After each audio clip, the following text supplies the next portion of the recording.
Hi, so in today's video we're going to be looking at a few very simple ways which you can get started with creating your own drum patterns in Ableton Live. And for the first example we're just going to use Ableton's drum rack. And it's very easy to use. You can simply just drag over your favourite samples from the Ableton's browser pane, which is just located by pressing this little triangle here. Or you can go into like the Finder window, or if you're on Windows, you can go into different folders and just manually drop the samples in. So I've set up a little drum kit here using a few samples from the Aurora pack. So I'll just quickly go through them. So we've got the kick, snare, clap, fill, second clap, tom low, tom rough, tom high. We've got hats and shakers. We've got a rim and like a dirty little chord sound, which sounds quite cool. And so for this example, all you need to do is just open up a MIDI clip, and what I tend to do is let the clip run, and then I just draw in manually the hits and just play around with it. So we're going to press play, and I'm just going to start to dial in different notes on here.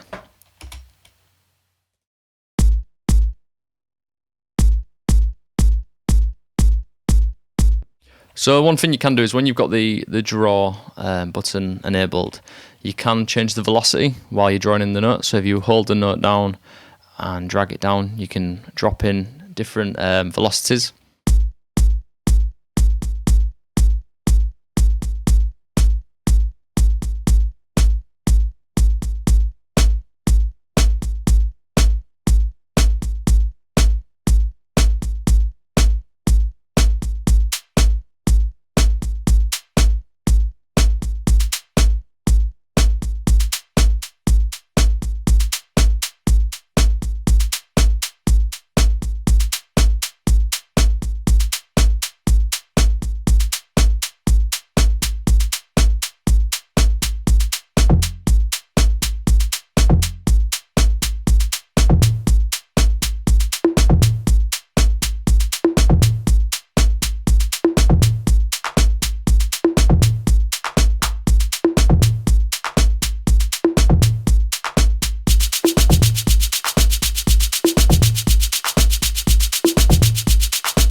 So I'm going to do these shakers, because we're on a 16 pattern. We're going to play around with the velocities for each individual hit to give it like a nice movement and groove. So if you just drag all of the velocity nodes down all the way, and then you can start to dial in different levels for each note. So we'll just go ahead and do that while it's playing.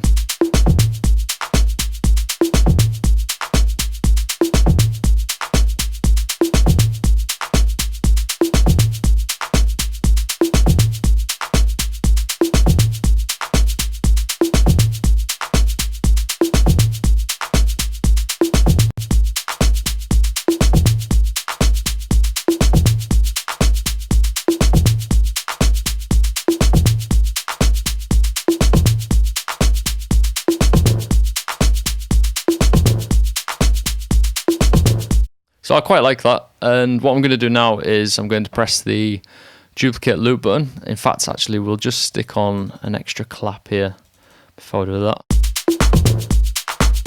That's better. So yeah, you can press the duplicate loop button here, and it'll duplicate that segment, and then we can add in like fills and things like that later on into the clip.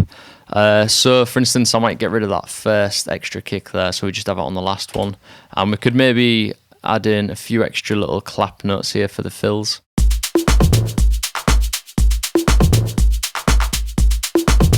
Let's duplicate again actually, and then on the last time, on this second time, we'll add even more notes to the clap fill.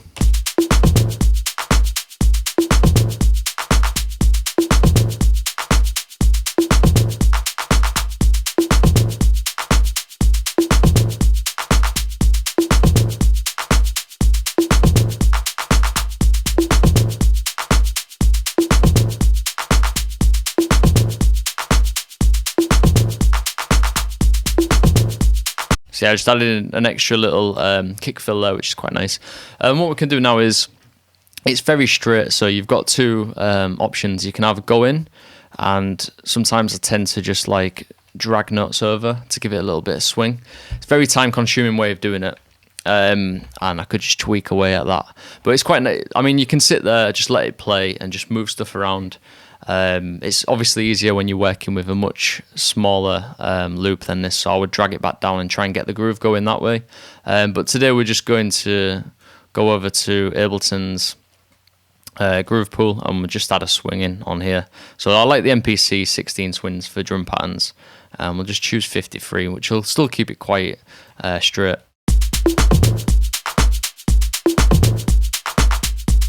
Yeah, it's a little bit better. So also in the drum rack, you can take it further and you can start to manipulate the sounds within the drum rack. So if you double click on any of these, it'll bring up the sample window, and then in the sample window you can change the start and end times. You can shorten the sample, you can change the decay. If you go into controls, you've got like the envelope settings here as well. You can play around with them. We've got transpose, you can detune it, and you can also change the panning within here as well, or you can use this little window. And you've also got like a filter which is built in, so you can really shape the sounds within the sample bank for each hit and really get them to kind of gel with each other within the kit. As you can see earlier, I did do a little bit of that on like the toms because I wanted to put them in key with the track that I was starting to build, so that's like -2, middle one's like -1. But yeah, it's this really, really quick and easy way to generate your own drum loops. And for the next example, we're going to be working with like an old school way of doing it, which is to use like a drum machine. So you can use like an hardware drum machine, or for this example, I've got the AudioRealism ADMx, which is basically based on 808s and 909 drum kits, drum machines, and also the 606 as well. So within this plugin, we can select for each hit. So we've got like bass drum, snare drum, the toms, rim shot, claps, hi-hats, and things like that. And within each of these banks, you can actually change the sample. So it comes with like 808, 909, and 606, or you can load in your own samples, which is a really cool little feature. And once you've got them loaded in, it gives you options to play around with like the levels, and also like the tone and decay and everything of each hit. And the big difference of working this way is that you're presented with this 16-step sequencer at the bottom. It's a little bit more fiddly because it's not all like laid out as like the Ableton MIDI clips.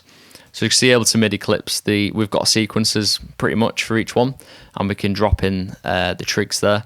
Whereas on this, you've just got this one set of trigs, and when you want to say add like the trigs for the snare drum, you've got to go click on the button and then add them in, and then you go to the next sample, add them in.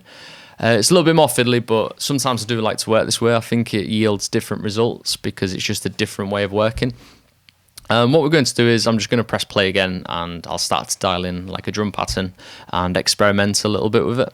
So we'll go ahead and do that.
So as you can see, it's a very easy and intuitive way of writing your own drum patterns.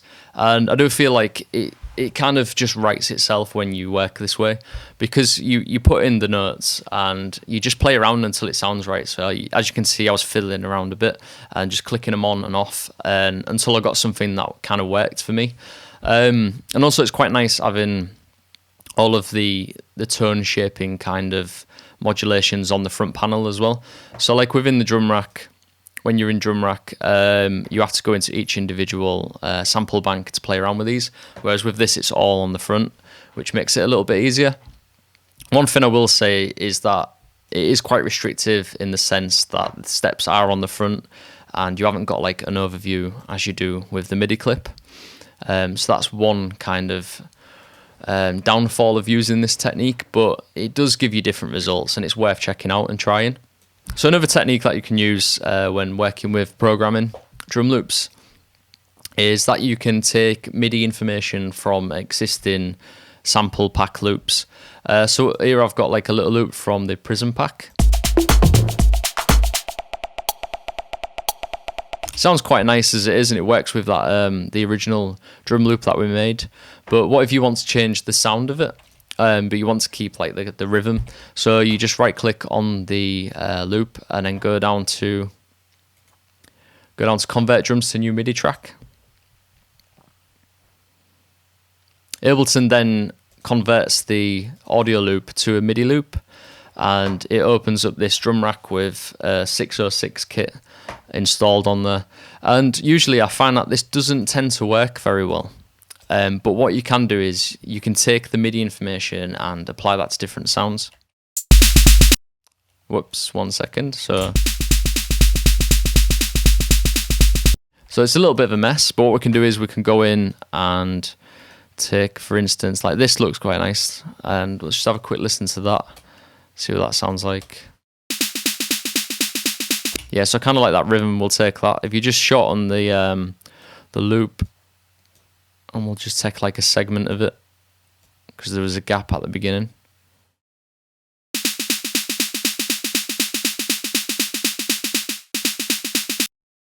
Tell you what, we'll just move this note over.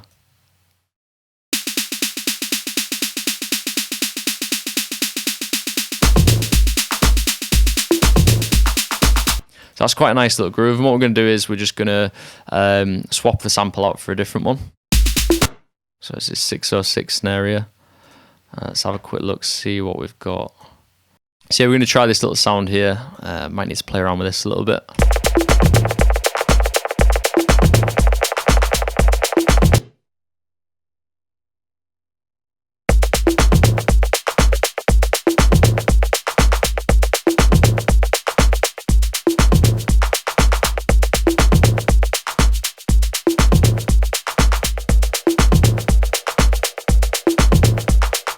So there's a few very easy and simple ways to get started with programming drums in Ableton Live. And next I'd like to know, have you got any favourite ways of programming drums? Let us know in the comment section below, and I'm looking forward to checking those out. Thank you very much.